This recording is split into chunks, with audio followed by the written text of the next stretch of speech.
What's good? What's good, everybody? Welcome back to another episode of The Urban Platform Speaks. Make sure to like and subscribe as you tune into the channel and check out the content. And I wanted to comment. This Shannon Sharp just did an interview with these two young ladies right here. Their names are Lex and Nicole. I don't know their last names, but they have a podcast. Let me see if I can pull their podcast. And it's a pretty big podcast. I think they have like over 400,000 subscribers, and it's a pretty big podcast, right? And basically, they talk about their dating experiences, getting flown out, and and really like basically the party lifestyle of some, that some women have, right? So they were on Shannon Sharp show, and they were talking about the treatment of Meg the Stallion versus what's the other young lady, Daphne Joy, right? So some people say that Daphne Joy, like if Meg the Stallion has said some of the things or done some of the things that Daphne Joy did, she would be criticized and ridiculed and stuff like that. Meg the Stallion take more criticism than Daphne Joy, whereas though Daphne Joy do something, and it's they brag about like how feminine she is and all this other stuff. Whereas though Meg the Stallion, they would call her a 304. So they had this discussion. These two young ladies had this discussion with Shannon Sharp, right? And so what I want to do is I want to play the audio from that, and then I want to come back and give my input. Here we go with this audio from this Club Shay Shay. The Daphne Joy situation. Do you feel like women of black ain't no women of color? We by ourselves. I ain't including nobody else, and we ain't no women of color. Come on. It's black women. Y'all fight y'all battle because y'all ain't fight with us and we ain't fight with y'all. So black women. Do y'all feel that they're judged more harshly about their sexuality? Because there's been situations where other women have done similar things like this, been on camera, and nobody looked at me for the worst. Yeah. I mean, for sure. I think black women are always judged more harshly when it comes to anything that we do. A black woman who was in that situation wouldn't be on a press run right now, if I'm being honest. People wouldn't be inviting her on their shows. Exactly. They'll be like, oh, she's a slut. Yeah. I think this just goes to show what we deal with as black women, and this is no shade to Daphne. I think when you have a moment, you take it and you do what you want to. She's on Cam Newton podcast. Yes. Oh yeah, I can see she put out an ad. That's an ad. She's an attractive woman. That's an ad. I know an ad when I see one. I'm not mad at her. That's what you're supposed to do. But seeing the reaction of people, the way they treat her, even there ain't no tapes outside of me and Drea doing nothing. Right. But the way people act towards us, just because we talk about our dating experiences, and we get treated like, oh my gosh, you would have thought that we killed somebody's mother or something. Like, All right, so let me interrupt right there, right? So first of all, she said that she not mad at Daphne Joy because that's what you're supposed to do, right? And that's the whole point of this video, right? Because that's not what you're supposed to do. It's just there are double standards when it comes to like black people do get treated differently than white people. But like, is this the battle that you want to take on? For instance, for instance, take into account like the drug laws, right? Like for crack cocaine, the sentence, like if you get caught with crack cocaine, I don't know if it's still like that, but it used to be a harsh, stiff penalty if you got caught with crack cocaine.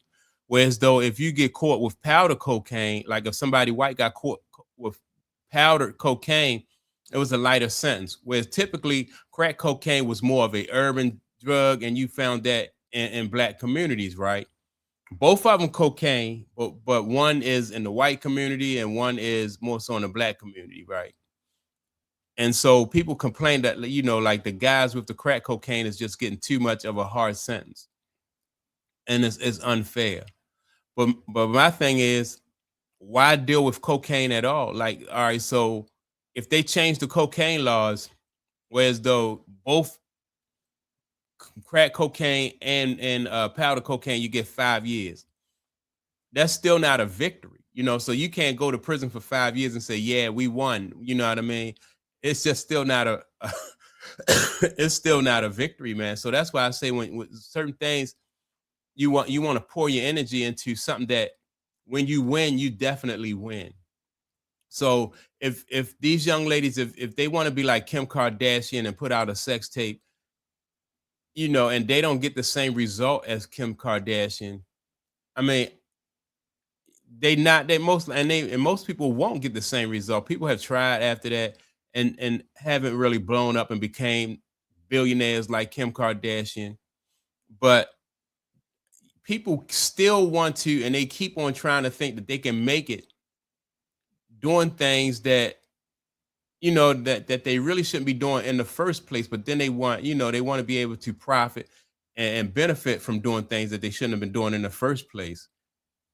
And that's not really a victory. And in my opinion, I mean, that's just not something, in my opinion, that's worthy of fighting for. If you want equal treatment, then like equal treatment for people that work jobs. You know what I mean? Like people, equal treatment. Like if you go out to a restaurant, you want the same treatment as somebody white would get at a restaurant. You want that same respect, right? Then you fight for something like that. But for something like this, because you're pouring your energy and your time into this, when in the end there can be no benefit from it. Or fuck they mama, even with like how the way they treat Megan Thee Stallion, you know, because of her lyrics or things like that. And it's like they treat us like we are just the worst thing ever. Then you have this woman who has a sex tape. She getting not one but two niggas. That's what you like to do, whatever the situation may be. But they're like, oh, you see how feminine she is and how soft and how beautiful and how this and that. It's just like, are y'all for real right now? Now, I mean, it's right. Like she was on tape or video having sex with a couple different guys, and then people, people say, oh, she's soft and she's feminine. That's true. There's a double standard there, but is that the kind of victory that you want? That's, what I mean? That's my point. Y'all dead ass. Yeah. But this is, like I said, no shade to her. It's just interesting. Yes. It's interesting. Very. Go ahead. I'm listening. I was just gonna say, like, I feel like we haven't seen a Black woman be in a situation like that and get the same type of attention and notoriety. Well, she ain't gonna become no billionaire if that's what you're asking. Well, she said she was like, when people are comparing her to Kim Kardashian, she was like, I love that. Mm-hmm. That's what she said. Well, I hope she get a product line. I hope she get a skincare line and come out with some Skims or what it was, Skims and Spanx and all. I guess they can call it dance. But you know what? Yeah, that's true. Like most nowadays, like most women that put out a sex tape, what Kim Kardashian did, they not gonna come up like Kim Kardashian. But then, like I said, you had people who tried it, because it's like low hanging fruit to sexualize yourself and to try to take that route to success, right? But who took a route? What's the young lady name? I think she's from Barbados. Rihanna, right? They say Rihanna is a billionaire, but Rihanna didn't have to, she didn't have to put out a sex tape. She made it based on her talent. And in my opinion, somebody like Rihanna, she did it the right way. You gotta make it based on their talent. Like Kim Kardashian really don't have any talent. I don't know if the other Kardashian women really don't have any talent. They just famous for being famous. And that, so if you are a woman of color, that's not like the person that you want to shoot for anyway.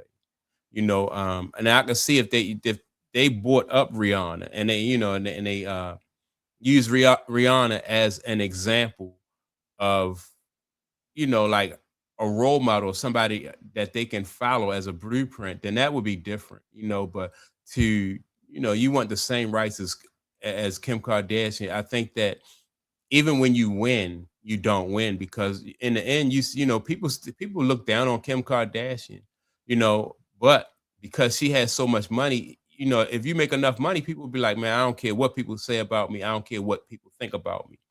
And to a certain extent, that is the wrong mindset to have, especially, it's the wrong mindset to have. in my opinion. You know, you want to be the kind of person that's respected.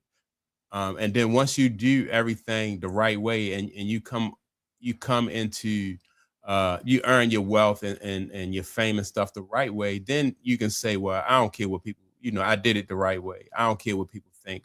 I don't care what people say. And that's the way, you know, it should be. But if they are ill-gotten gains, if you was a drug dealer and you got somewhere selling drugs, you know, you can't then say, well, you know, the means justify the end, you know, or you can't think that people going to look at you differently, you know, because they are never going to let you live your past down. Like Kim Kardashian can't, they still won't let her live her past down, but she made so much money that some people are willing to overlook the route that she took and the way that, you know, she got there. But, you know, to fight for these kind, you know, against this type of what they call it, like double standard. When you fight against this type of double standard, I just think that there's no victory. Even when you win, it's just not a victory in it. But it's an interesting conversation, right? These young ladies, like I said, they have a big podcast and they have almost 500,000 subscribers on their podcast. So, but everybody's not going to be able to make it like this. You know, they talk about on their podcast, they speak a lot about dating, getting flown out, and things like that, you know. Whereas though they should be cautioning young girls because most people not going to be able to have the type of success that they have.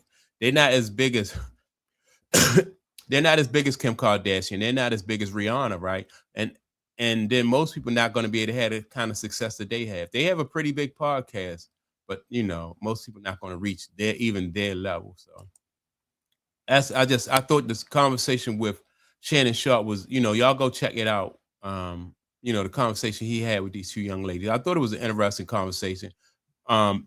Very articulate young ladies, very intelligent young ladies, and it was a good conversation. But this part right here is what I wanted to I basically wanted to talk about. So make sure to like and subscribe to the channel. Don't forget to leave a comment. And with that being said, I'm gonna check y'all out in the next video. Peace.